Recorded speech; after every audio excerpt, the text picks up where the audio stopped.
Hello students, आप लोगों का स्वागत है आपके अपने ही प्यारा सा यूट्यूब चैनल लोयल तैयारी केंद्र में।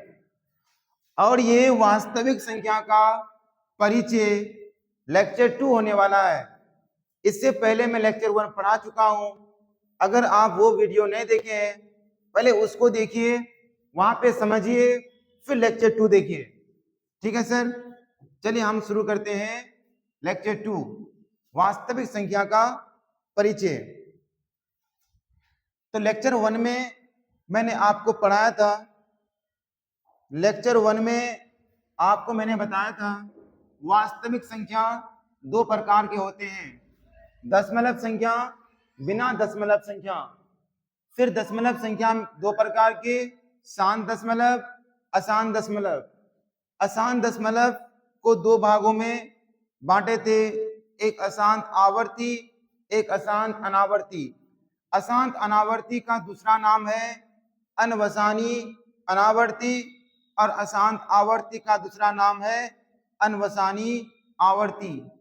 और यहाँ पे देखिए, बिना दशमलव को तीन भागों में बांटे थे, एक धनात्मक पूर्णांक, एक ऋणात्मक पूर्णांक, और यहाँ पे था शून्य पूर्णांक। और ये शून्य पूर्णांक और ये धनात्मक पूर्णांक को मिला के पूर्ण संख्या बताए थे। और ये धनात्मक पूर्णांक को हम लोग प्राकृत संख्या या फिर काउंटिंग नंबर भी कहते हैं। इतना मैं नहीं बताऊंगा। अगर आपको ये अच्छा तरीके से समझना है तो इसका लेक्चर 1 जाइए, लेक्चर 1 को देखिए और समझिए। मैं आपको लेक्चर 2 इसमें पढ़ाने वाला हूं ना। देखिए सर, तो लेक्चर 2 में होगा सम संख्या। सम संख्या, सम संख्या किसे कहते हैं? वे संख्या जो दो से पूरा पूरा विभाज्य हो, पूरा पूरा विभाज्य हो, उसे हम लोग सम संख्या कहते हैं। जैसे 2, 4, 6, 8, 10, ये हो गया सम संख्या। जो दो से पूरा पूरा कटेगा वो हो गया सम संख्या। लेकिन सबसे छोटा सम संख्या, सबसे छोटी सम संख्या 2 होता है। और सबसे बड़ी सम संख्या मत सोचना क्या होता है, सबसे बड़ी सम संख्या नहीं होता है सर। जहां तक आपका नॉलेज है वो सबसे बड़ी सम संख्या है ना आपके लिए। चलिए, एक होता है विषम संख्या। विषम संख्या को हम लोग ऑड नंबर कहते हैं इंग्लिश में, और सम संख्या को हम लोग इवन नंबर कहते हैं। वे संख्या जो दो से पूरा पूरा विभाज्य न हो, उसे विषम संख्या कहते हैं। उसे विषम संख्या कहते हैं। जैसे 1, 2, 3, 4, सॉरी, विषम में होगा 1, 3, 5, 7 आदि। वे संख्या जो दो से विभाज्य ना हो, पूरा पूरा विभाज्य ना हो, उसे हम लोग विषम संख्या कहते हैं। अगर आपको पूछे सबसे छोटी विषम संख्या क्या होता है, तो आप बोलिएगा सबसे छोटी विषम संख्या 1 होता है। और सबसे बड़ी विषम संख्या नहीं होता सर। आपका जहां तक नॉलेज है वो आपके लिए सबसे बड़ी विषम संख्या है, सिर्फ आपके लिए। मेरा कहने का मतलब, अगर आप जानते हैं 51 तक गिनती, तो आपके लिए सबसे बड़ा विषम संख्या 51 हो गया। ठीक है, तो सबसे बड़ा विषम संख्या को आप जानने के लिए परेशान मत होना, सबसे बड़ी विषम संख्या नहीं होती है। चलिए सर, ये सम विषम हो गया, क्लियर। ये सब छोटका छोटका है टॉपिक, मैं बता देता हूं। चलिए, एक होता है सर प्राकृत संख्या। प्राकृत संख्या को बोलते हैं हम लोग इंग्लिश में नेचुरल नंबर।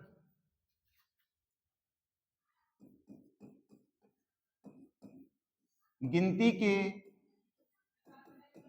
संख्या को प्राकृत संख्या कहते हैं। बस सिंपल सर, गिनती के संख्या को प्राकृत संख्या कहते हैं। जैसे 1, 2, 3, 4, 5, 6, 7, ये सब होगा प्राकृत संख्या। तो प्राकृत संख्या में सम संख्या भी आते हैं और विषम संख्या भी। अब क्वेश्चन होगा, सबसे छोटा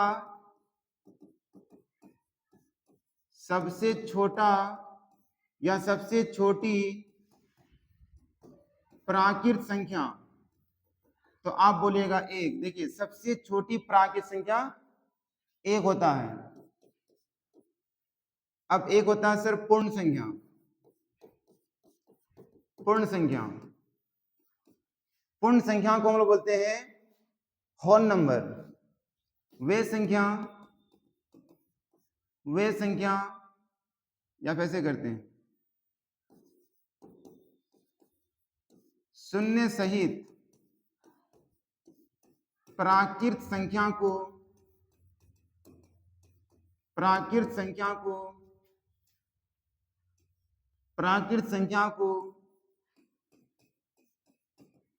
पूर्ण संख्या कहते हैं। शून्य सहित प्राकृत संख्या को हम लोग पूर्ण संख्या कहते हैं। जैसे प्राकृत संख्या में आता है 1, 2, 3, 4, 5, 6, 7, ये सब प्राकृत हो गया। इसमें शून्य ऐड कर दिए तो ये हो गया पूर्ण संख्या। बस छोटका ऐसा वैसा मैं थोड़ा बता देता हूं आपको, इसको और समझिए अच्छा से। देखिए, यानी 1 से प्रारंभ होने वाले सभी संख्या को आप कहिएगा सर प्राकृत संख्या, और 0 से प्रारंभ होने वाले सभी संख्या को आप क्या कहिएगा, पूर्ण संख्या। ठीक है, तो सबसे छोटी पूर्ण संख्या क्या होगा? सबसे छोटी पूर्ण संख्या 0। सबसे छोटी पूर्ण संख्या 0 हो गया सर। सम संख्या हो गया, विषम संख्या हो गया, प्राकृत संख्या हो गया और पूर्ण संख्या। अब अगला देखिए भाज्य संख्या। वे संख्या जो 1 एवं स्वयं के अतिरिक्त किसी अन्य संख्या से विभाज्य हो। ठीक है, वे संख्या जो 1 एवं स्वयं के अतिरिक्त किसी अन्य संख्या से विभाज्य हो, उसे भाज्य संख्या कहते हैं। जैसे 4 ले लेते हैं, 4, 6, 8, 9, 10, ये सब हो जाएगा भाज्य संख्या। इसको समझिए अच्छा से। 4 भाज्य संख्या कैसे हुआ? क्योंकि 4 जो है सर ये 1 से कटेगा, कि 4 को मैं 1 से अगर भाग लगाऊंगा तो 4 तो कट जाएगा, और ये 4 खुद 4 से भी कटेगा। 4 जो ये है खुद 4 से भी कटेगा, 4 1 4, और इसके अलावा 4 जो है 2 से भी कटेगा, 2 दूनी 4, इसलिए 4 क्या हो गया? भाज्य संख्या हो गया। 1 से कटे, खुद से कटे, और इसके अलावा किसी और से कटे, उसे हम लोग भाज्य संख्या कहते हैं। अब देखिए 6 कैसे भाज्य है? 6 1 से कटे, 1 से सब संख्या कटता है ना, 6 से कटे मतलब खुद से कटे, और इसके अलावा किसी और से कटे, तो किसी और से ये 2 से भी कटेगा, 3 से भी कटेगा, तो ये भी भाज्य संख्या हो गया।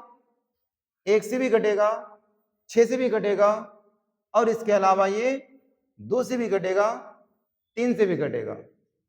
अब यहां देखिए 8 क्यों भाज्य है? क्योंकि सर 8 जो है ये 1 से कटेगा, और ये खुद 8 से भी कटेगा, 8 1 का 8, और इसके अलावा 2 से भी कटेगा, 4 से भी कटेगा, इसलिए ये भाज्य संख्या है। इस तरह 9 में चेक कर सकते हैं, 10 में चेक कर सकते हैं ना। लेकिन सवाल ये है कि सर इससे पहले 2 जो होगा, क्या 2 भाज्य संख्या है? तो आंसर होगा 2 भाज्य संख्या नहीं है, 2 भाज्य नहीं है। क्यों नहीं 2 भाज्य है? क्योंकि ये 1 से कटेगा, ठीक, और खुद 2 से कटेगा, ठीक है सर। इसके अलावा कोई एक ऐसा संख्या नहीं है जो 2 कटे। कोई संख्या है बोलिए तो? 1 से तो कटेगा और खुद से कटेगा, इसके अलावा कोई संख्या नहीं है जिससे 2 कट जाए, इसलिए 2 को भाज्य में नहीं रखा गया। समझ गए? भाज्य संख्या किसे कहते हैं? वे संख्या जो 1 से कटे, स्वयं से कटे, और इसके अलावा किसी और संख्या से कटे। सबसे बड़ा सवाल यहां पे है, सबसे छोटी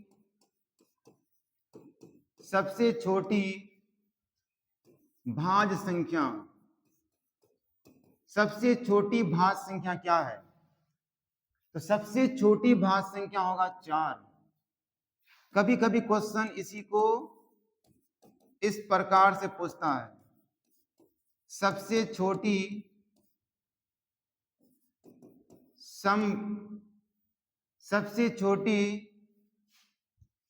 समभाज्य, सॉरी ये सवाल यहां पे नहीं पूछता है, ये सवाल पूछता है, चलो समभाज्य भी हो सकता है, लेकिन सम अभाज्य पूछता है ना ज्यादा क्वेश्चन, इसको ध्यान रखना। सबसे छोटी भाज्य संख्या 4 है। अगला सवाल, अभाज्य संख्या, इसका विपरीत होगा वे संख्या जो, अगर मैं थोड़ा फास्ट बोलता हूं तो वीडियो में फीचर है, उसको आप स्पीड कम कर सकते हैं। अगर धीरे बोलते हैं, हम तो धीरे नहीं बोलते हैं, हमको लगता ही नहीं, अगर लगता है आपको धीरे बोलते हैं हम, तो स्पीड को आप बढ़ा भी सकते हैं ना। YouTube ने सब फीचर दे रखा है। वे संख्या जो 1 एवं स्वयं के अतिरिक्त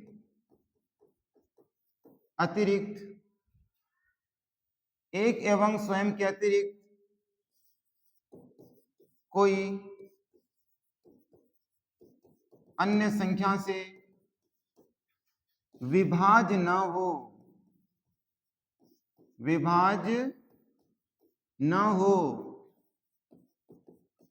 उसे अभाज्य संख्या कहते हैं, उसे अभाज्य संख्या कहते हैं। ठीक है सर। वे संख्या जो एक एवं स्वयं के अतिरिक्त किसी अन्य या फिर कोई अन्य संख्या से विभाज्य न हो, उसे अभाज्य संख्या कहते हैं।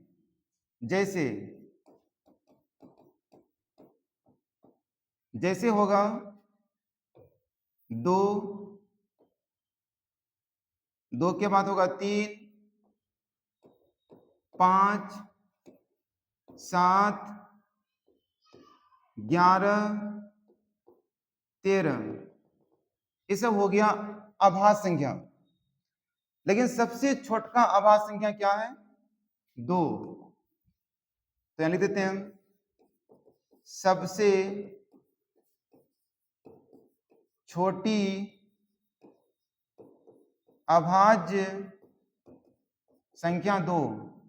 और इसमें आप गौर कीजिए, 2 ही एक ऐसा संख्या है जो सम भी है, और 3 विषम है, 5 भी विषम है, 7 भी विषम है, 13 भी विषम, 11 भी विषम, 13 भी विषम, और इसके बाद जो भी होगा वो भी होगा विषम।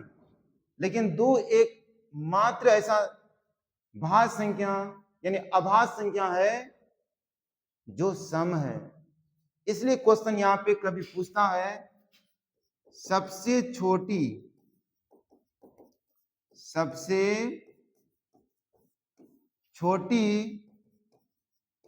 सम अभाज्य संख्या, सम अभाज्य संख्या 2 सम भी है और अभाज्य भी है और सबसे छोटा भी है ना। ये हो गया मेरा भाज्य अभाज्य। बस एक लास्ट बच गया सर, एक लास्ट बच गया, सहअभाज्य, सहअभाज्य संख्या। सहअभाज्य क्या होता है? वे 2 संख्या का युग्म, ऐसे करते हैं, वैसे 2 संख्याओं का युग्म, 2 संख्याओं का, 2 संख्याओं का युग्म जिसका HCF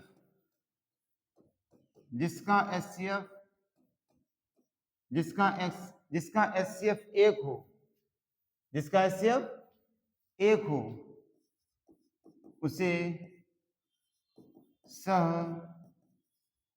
सहअभाज्य संख्या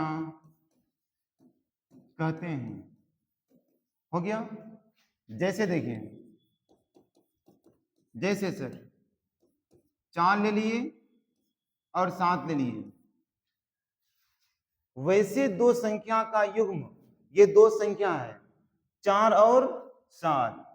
अब 4 7 का HCF कीजिएगा तो 4 से भाग दीजिएगा 7 को, तो 4 1 4, 7 में 4 गया 3, फिर 3 से भाग दीजिएगा 4 को, तो 3 1 3, 4 में 3 गया 1, फिर 1 से भाग देंगे 3 को, तो 1 से भाग दिया 3 को, 3 बार भाग जाएगा, 3 में 3 गया 0।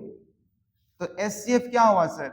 ये वाला 1, जो सबसे लास्ट भाग जो होता है वही होता है HCF, तो HCF हो गया 1। तो इसलिए इन संख्याओं के युग्म को हम क्या कहेंगे? सहअभाज्य संख्या। ठीक है, इसको ध्यान से रखिएगा। इसका इस्तेमाल होता है मैथ में, जब √5 और √3 को सिद्ध कीजिएगा। परि में है √3 अपरिमेय संख्या है, सिद्ध कीजिए, तो उसमें इसका इस्तेमाल होगा ना, ध्यान दीजिएगा। उसके बाद 6 और यहां कर दिए 5, ये भी सहअभाज्य संख्या है। इन दोनों के बीच अगर आप HCF निकालिएगा, इन दोनों संख्या का HCF निकालिएगा तो 1 होगा। ठीक है, आप लोग सहवास समझ गए। देखिए सर, मैंने आपको क्या क्या समझाया। सबसे पहले तो मैंने ये समझाया लेक्चर 2, इसको नहीं देखना, यहां देखिए। देखिए मैंने समझाया सम संख्या किसे कहते हैं, विषम संख्या किसे कहते हैं। उसके बाद मैंने प्राकृत संख्या समझा दिया। उसके बाद मैंने पूर्ण संख्या समझा दिया। आगे देखिए, एक मैंने से भाज्य संख्या समझा दिया, अभाज्य संख्या समझा दिया, और एक बताया मैंने सहअभाज्य संख्या। एक और बच गया सर, एक ने दो बचा, परिमेय संख्या। परिमेय संख्या वे संख्या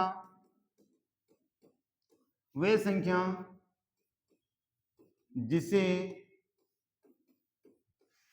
P/Q के रूप में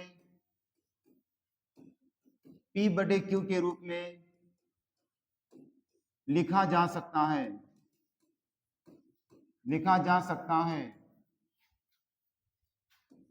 जहां Q डज नॉट इक्वल 0। वे संख्या जिसे P/Q के रूप में लिखा जा सकता है जहां Q does not equal to 0 हो,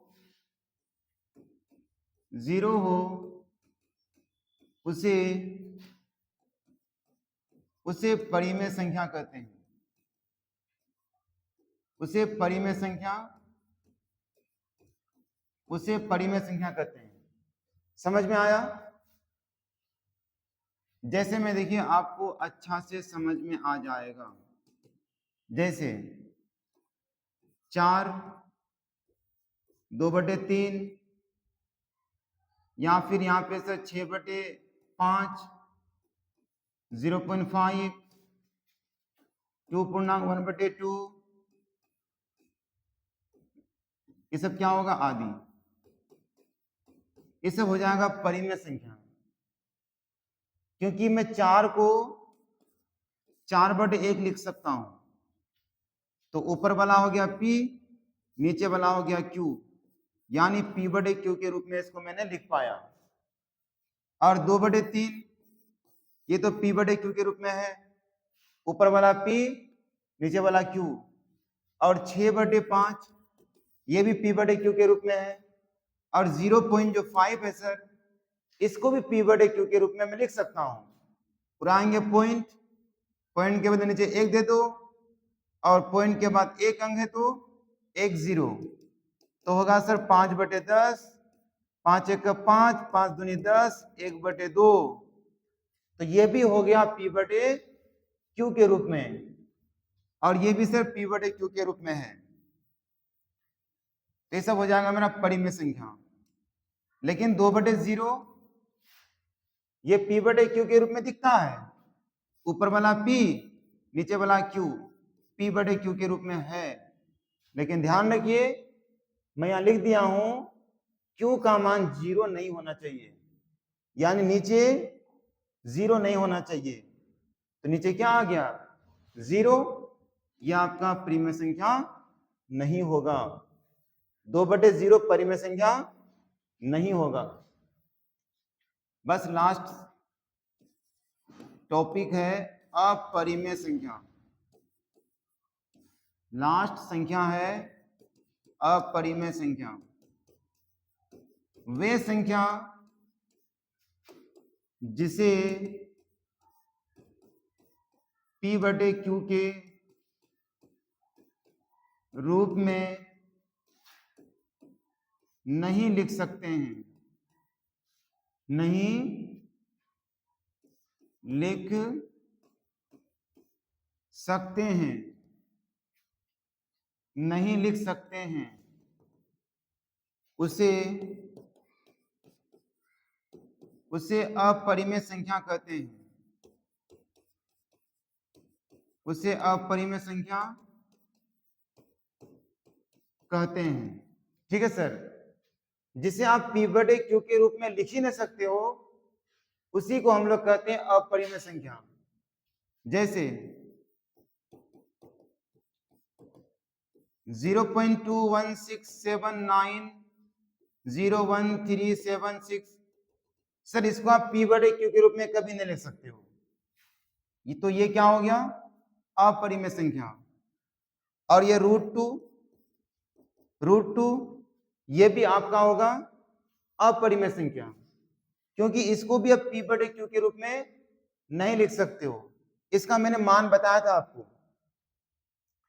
इसका मैंने आपको मान बताया था।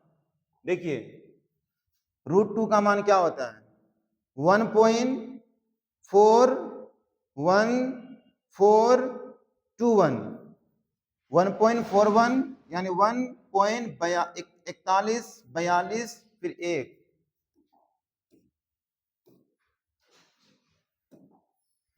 देखिए सर 1.41421 चलते रहेगा। तो इसको भी आप पी बटे क्यू के रूप में नहीं लिख सकते हो।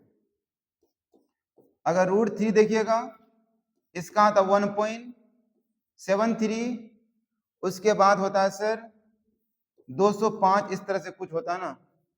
एक बार देख लेता हूं क्या होता है, यहां देख लीजिए ना, 1.73205 सही है सर। देखिए और भी कुछ होता है ना, इसको भी आप पी बटे क्यू के रूप में नहीं लिख सकते हो। और ये पाई जो होता है, पाई भी आपका अपरिमेय संख्या है, क्योंकि इसका भी मान अगर आप देखिएगा, इसका भी अगर मान देखिएगा तो आपको समझ में आ जाएगा। देखिए 3.14285 285, देखिए 3.14285 ये भी हो गया अपरिमेय संख्या। इसको भी पी बटे क्यू के रूप में नहीं लिख सकते हैं। तो पता चला जितना भी संख्या रूट के अंदर होगा, जितना भी संख्या रूट के अंदर होगा और पाई अपरिमेय संख्या है। तो अब बता देते हैं आपको, रूट के अंदर 4 भी है, क्या ये परिमेय है या फिर अपरिमेय है? तो सर ये संख्या फिर परिमेय होगा। रूट में तो है, लेकिन इसको सॉल्व कीजिएगा तो सर 2 गुना 2 होगा, जोड़ा में एक तो बाहर निकल जाएगा। अब √9 जो है सर, इसको हल कीजिएगा तो √3 गुना 3 होगा, जोड़ा में एक तो बाहर निकल जाएगा तो 3 होगा। तो 4 को सॉल्व कीजिएगा तो 2 होगा, √9 को सॉल्व कीजिएगा 3 होगा। तो ये सब परिमेय होगा। जिसका रूट से बाहर निकलेगा वो परिमेय, और जिसका रूट से बाहर ना निकले वो होगा अपरिमेय।